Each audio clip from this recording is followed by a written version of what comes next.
देखें, e learning YouTube ई book के अंतर्गत हम आपको यूजीसी नेट पर्यावरण में जन पर्यावरण के विषय में अध्ययन देखेंगे और एक बार पढ़ने के बाद ये फर्स्ट पेपर में आता है और इसका हम विधिपूर्वक अध्ययन करते हैं, जिनके अंतर्गत आइए हम चलते हैं आपके कंप्यूटर स्क्रीन पर और उसमें देखते हैं।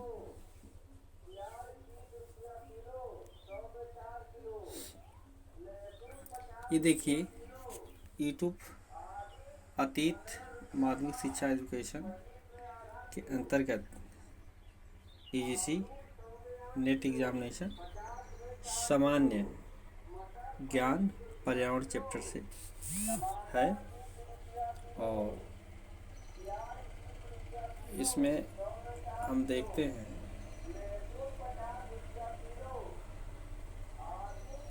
स्क्रीन पर। देखें, पर्यावरण क्या है?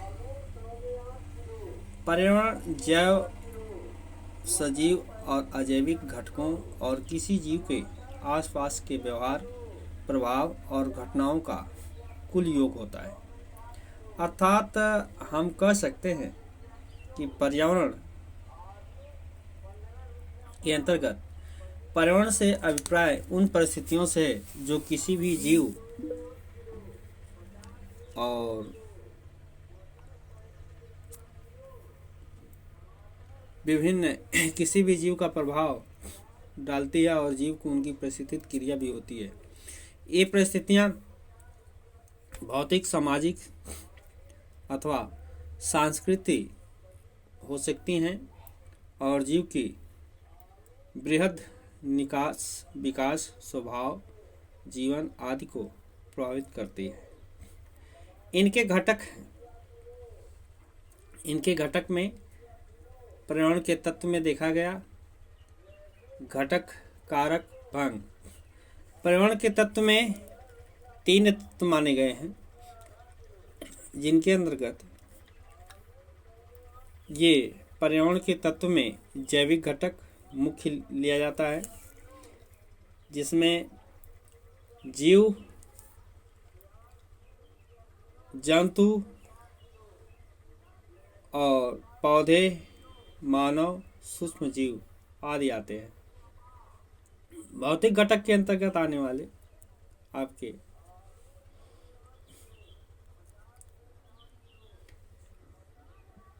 स्थल, जलवायु, मृदा तथा खनिज, ये 4 जो है ये तत्व आते हैं इनके अंतर्गत। इसके बाद तीसरा है सांस्कृतिक घटक में आर्थिक, धार्मिक, सामाजिक और राजनैतिक, ये 4 तत्व जो है तीसरे ऑप्शन में आते हैं।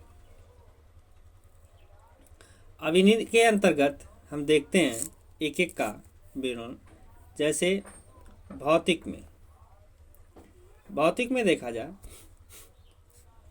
तो भौतिक के अंतर्गत आने वाले इसके अंतर्गत स्थान रूप, जलीय भाग, जलवायु, मृदा, शैल एवं खनिज आते हैं, जो मानव जीवन के क्षेत्र की परिवर्तनशील विशेषताएं होती हैं और सुप्रभाव तथा प्रतिबंध अन्य स्थितियों को सुनिश्चित करते हैं। दूसरा आता है भौतिक तत्व। इनके अंतर्गत विभिन्न प्रकार के जैविक, पौधे से जीव, जंतु, मानव एवं अन्य सूक्ष्म जीव जीवमंडल की रचना करते हैं। तीसरा आता है सांस्कृतिक के अंतर्गत आने वाले तत्वों में मुख्य रूप से आर्थिक, सामाजिक, राजनैतिक एवं धार्मिक परंपराएं शामिल होती हैं। ये सब मिलकर सांस्कृतिक रचना करते हैं। इनके बाद आता है परिस्थिति के विभिन्न स्तर। इन स्तरों में देखा जाए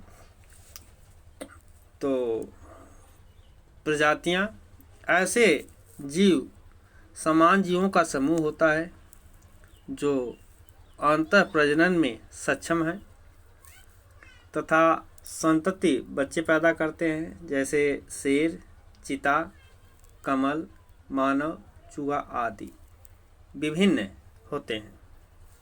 दूसरा में व्यष्टि में यह किसी परितंत्र की आधारभूत एकल संरचना इकाई होती है और जैसे किसी परितंत्र में एक जात का शारीरिक धारणा हिरण, चीता, हाथी, गाय आदि आती है।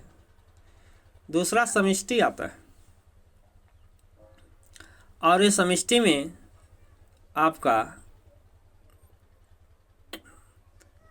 यह एक प्रजाति की जनसंख्या को दर्शाता है तथा परितंत्र में हिरणों की संख्या जैसे ये किसी दिए हुए समय में किसी विशिष्ट स्थान पर पाए जाते हैं और एक ऐसे समूह है जो स्वतंत्र रूप से अंतः प्रजनन करते हैं। इन्हीं के साथ अगला है समुदाय।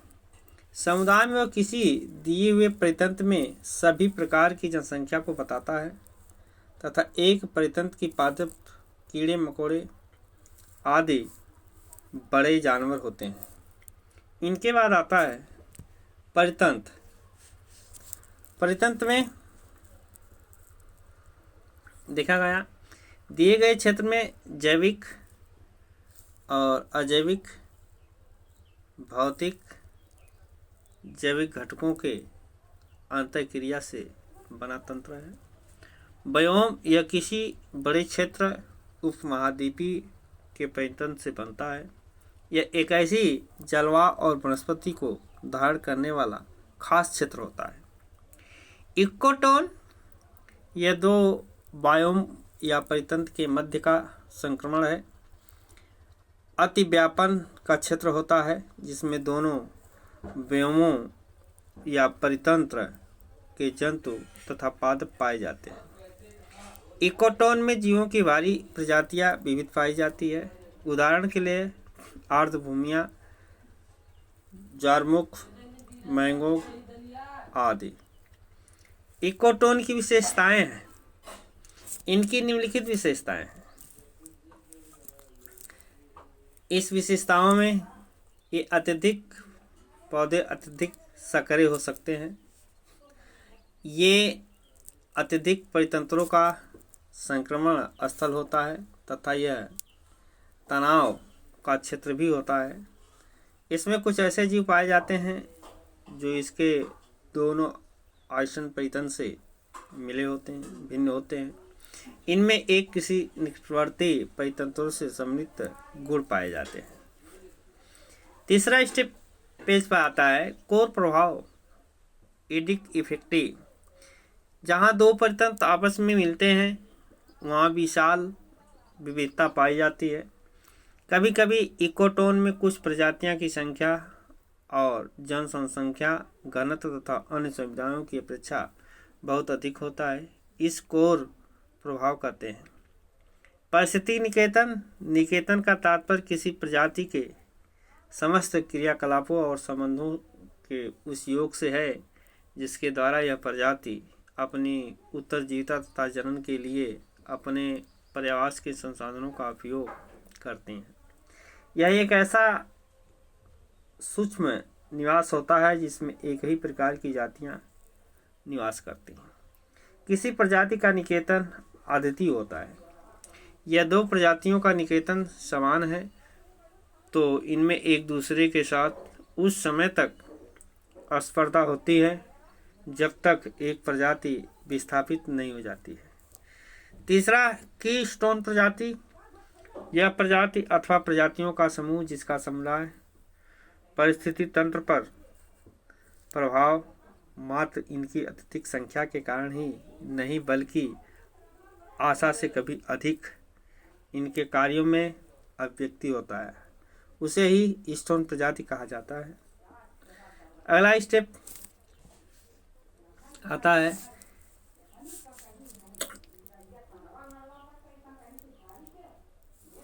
कोई ऐसा पौधा जो दूसरे जंतुओं को भोजन और आश्रय आदि अभ्यास प्रदान करता है, या उसकी भूमिका वहाँ से समुदाय और पर्यटन में विशेष हो, स्टोन प्रजातियाँ बन सकता है। वे प्रभावी प्रजातियों जो किसी परितंत्र में ऊर्जा के प्रवाह, खास श्रृंखला और खनिजों के चक्रण को भी प्रभावित करते हैं और अपनी परस्पर क्रियाओं से संरचना और जैविक घटकों को परिवर्तित कर सकते हैं कि स्टोन कहलाती है। उदाहरण के लिए देखा जाए तो बड़े परभक्षी शेर, चीता, तेंदुआ, भेड़िया आदि हैं, और उत्पादक पौधे वृक्ष फाइटोस, लैक्टेस, जीवाणु कवक, राइफोजोस, इनमिया और नॉन स्टॉक इबोजेक्टर, अन्य प्रजातियां, भित्ति और अनेक छोटे बड़े जीव होते हैं। पारिस्थितिकी तंत्र परिभाषा है एक परिस्थिति तंत्र पर्यावरण के जीवित एवं अजीवित घटकों के मध्य की अंतःक्रियाओं का योग तथा परिणाम होता है।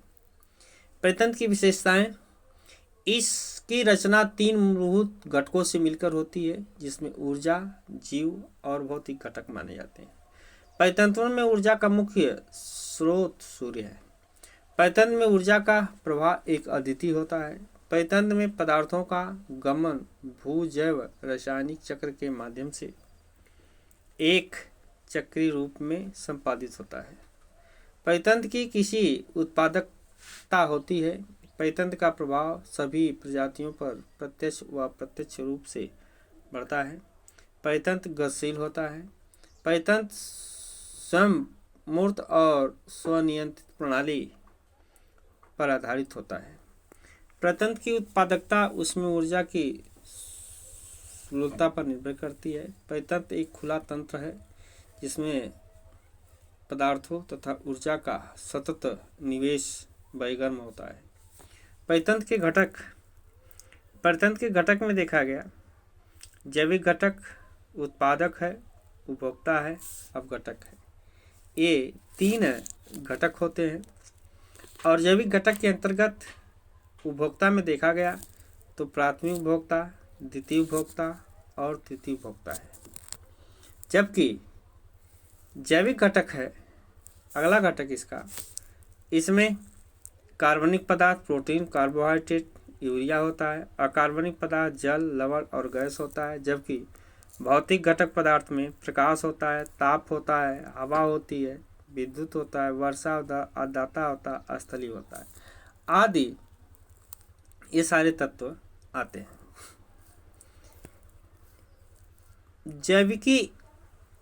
जीवी घटक में देखा गया जीवोम घटक में शामिल तत्वों को 3 भागों में विभाजित किया गया है, जिसमें आपका उत्पादकता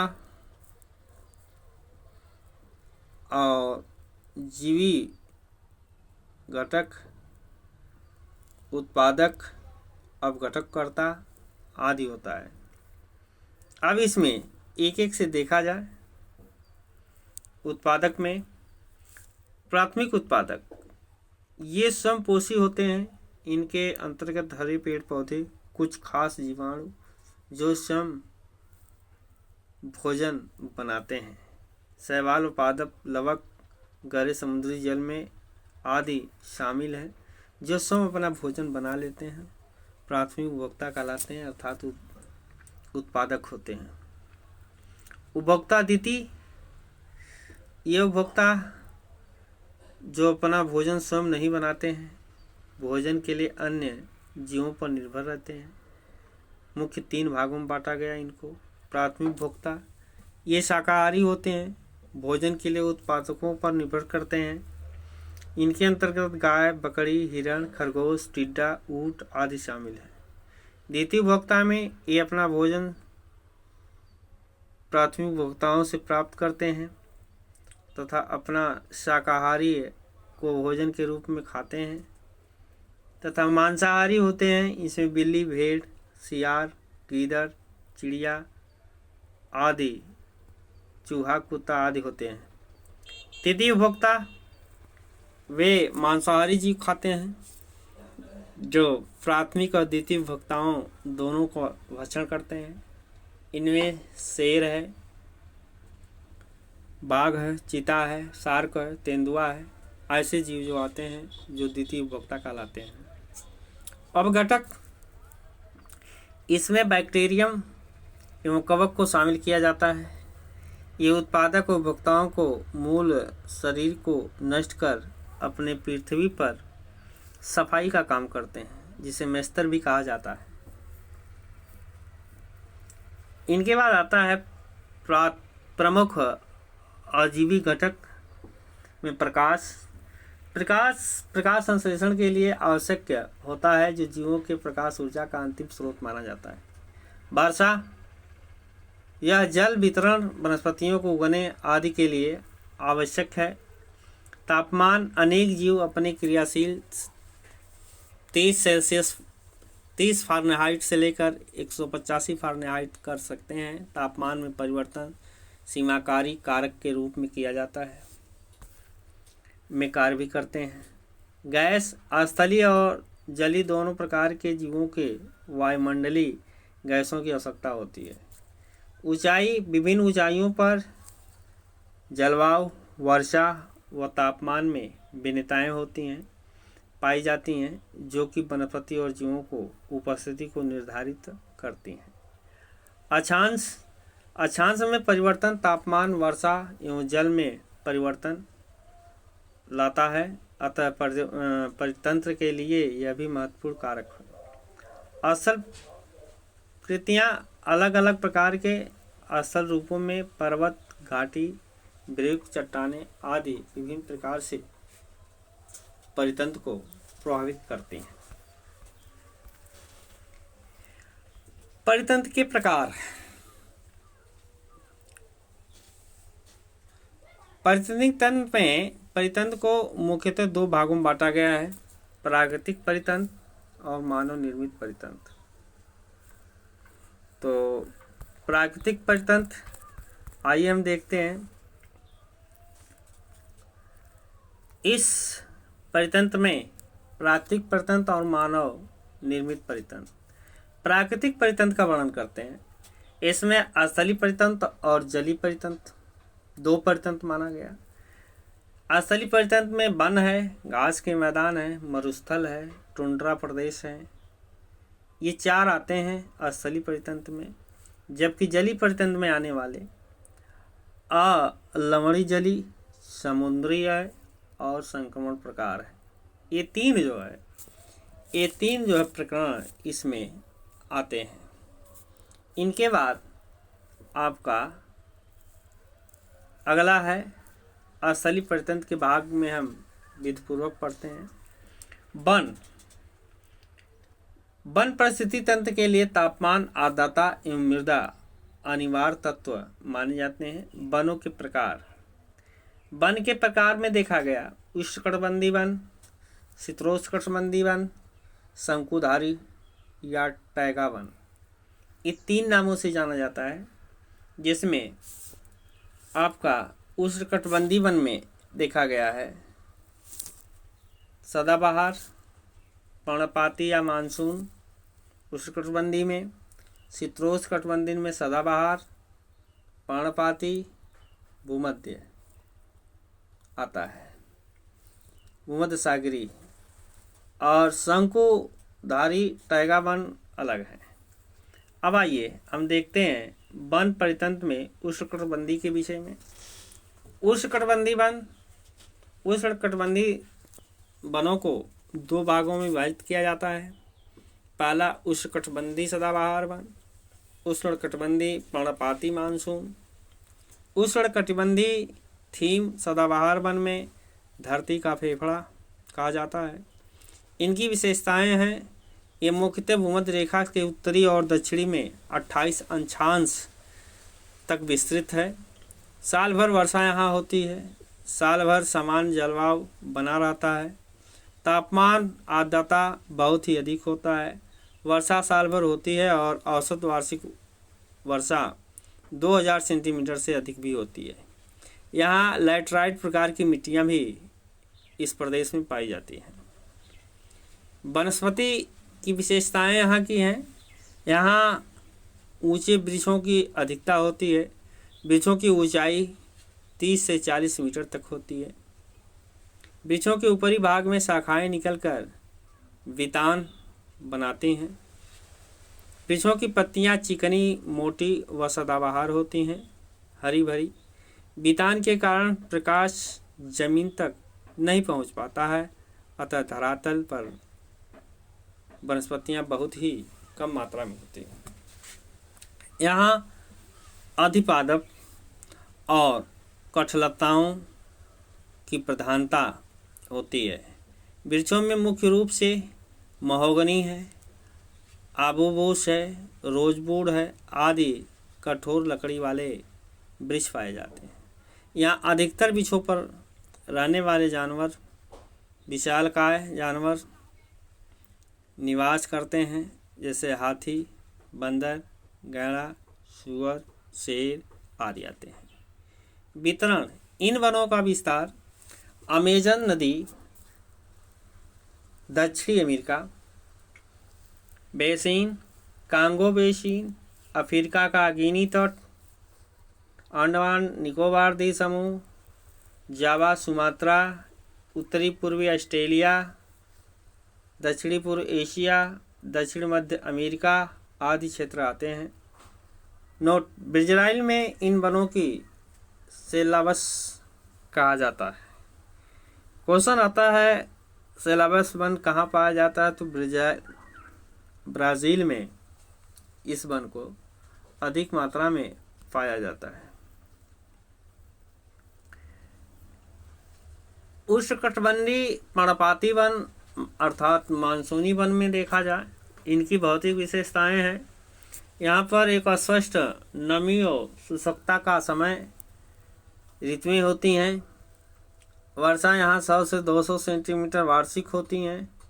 मृदा भूरे रंग की एवं पोषक तत्वों की धनी होती है। यहाँ की जलवायु परिवर्तित होती रहती हैं। तापमान एवं आर्द्रता कभी कम कभी ज़्यादा उतार चढ़ाव में होता है। वनस्पतियाँ की विशेषताएं बताते हैं कि वृक्ष सूक्ष्म ग्रीष्म ऋतु में अपनी पत्तियां गिरा देते हैं। वृक्षों का केवल एक ही स्तर पाया जाता है। वृक्षों की ऊंचाई 20 से 30 मीटर के मध्य होती है। यहाँ वृक्षों में सूक्ष्म रूप से सागवान, शीशम, साल और बांस पाए जाते हैं।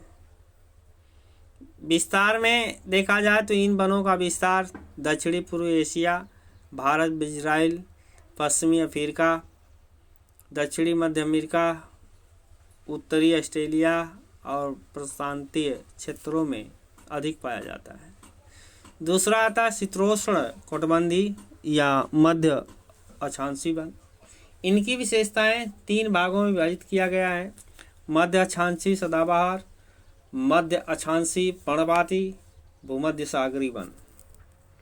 मध्य अक्षांशीय शीतोष्ण कटिबंधीय सदाबहार में ये वन शीतोष्ण प्रदेशों में महाद्वीप के पूर्वी तटों पर भागों में पाए जाते हैं।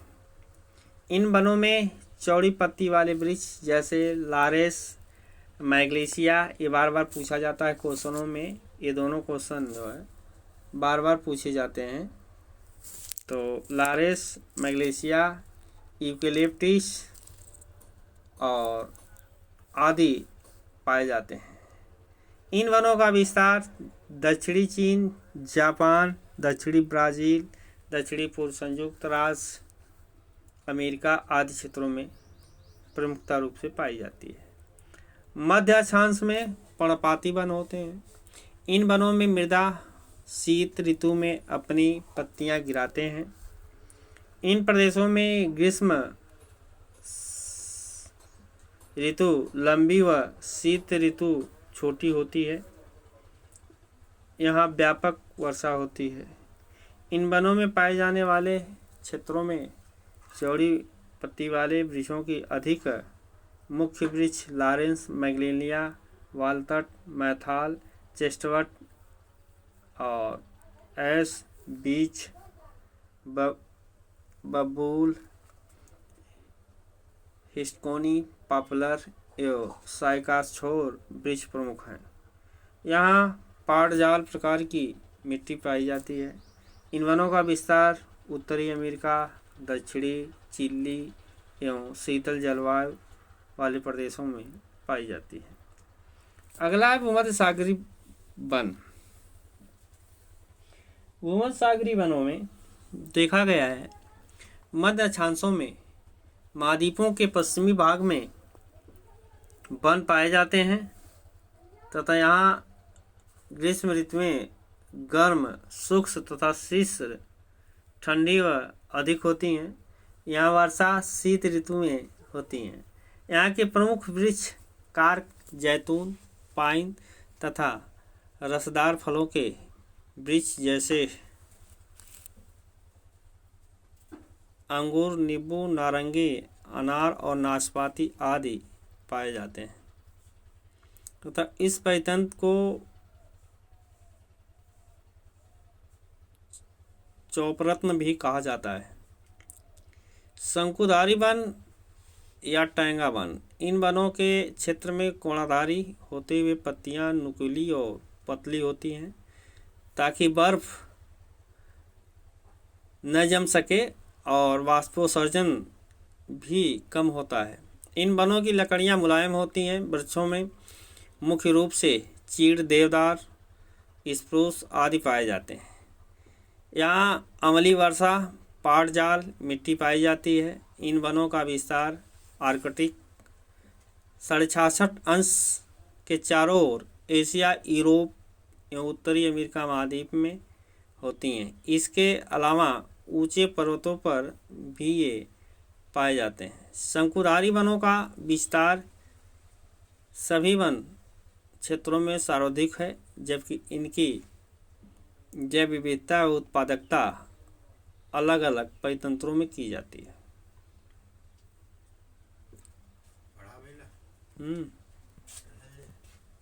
चलो।